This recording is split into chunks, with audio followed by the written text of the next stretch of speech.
પૂર્ણ સમાચાર મળી રહ્યા છે તેના પર નજર કરીએ। ગુજરાતના જાણીતા કલાકારોને વિધાનસભામાં બોલાવવામાં આવશે તે પ્રકારનું હાલ માહિતી સામે આવી રહી છે। આવતીકાલે બુધવાર અને ગુરુવારે કલાકારોને વિધાનસભામાં આમંત્રણ તો હેલો મિત્રો, કેમ છો? આશા કરું છું મજામાં જશો। તો મિત્રો, આજે આપણે વાત કરવાના સેવા ગુજરાતનું ગુંજતું નામ એવા આપણા ઠાકોર સમાજનું ઘરેણું એવા વિક્રમભાઈ ઠાકોર વિશે। તો મિત્રો, અમે સંમેલન હતું કલાકારોમાં શું વિક્રમભાઈ ઠાકોર બોલ્યા અને કેમ મુદ્દો ઉઠાવ્યો એના વિશે આપણે ચર્ચા કરવાની છે। તો મિત્રો, આજનો ટોપિક છે આપણે વિક્રમભાઈ ઠાકોરને સંમેલનની અંદર આમંત્રણ આવી ગયું છે, તો વિક્રમ ઠાકોર જશે કે નહીં જાય એના વિશે આપણે ચર્ચા કરવાની છે। તો મિત્રો, નવો તો આપણે ચેનલ સબસ્ક્રાઈબ કરી દેજો અને શેર કરવાનું ભૂલતા નહીં।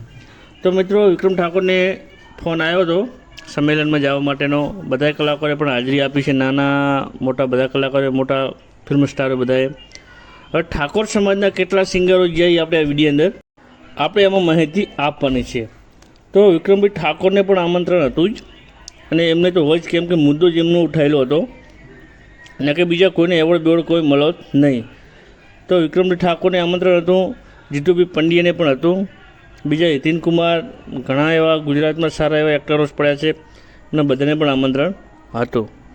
તો વિક્રમ ઠાકોર હાજર નહોતા રહ્યા, કેમ કે પોતે લગ્નમાં ગયેલા હતા એમના મામાના ઘેર, એટલે વિક્રમ ઠાકોર ગેરહાજર રહ્યા હતા।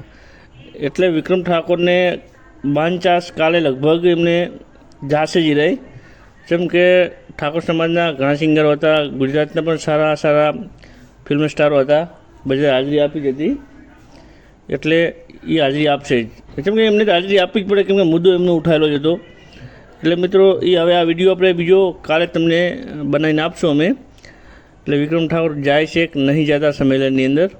તો મિત્રો, નવા હોય તો આપણી ચેનલ સબસ્ક્રાઈબ કરી દેજો અને આવા નવા વિડીયો જોવા માટે સપોર્ટ કરતા રહેજો। જય માતાજી, આભાર।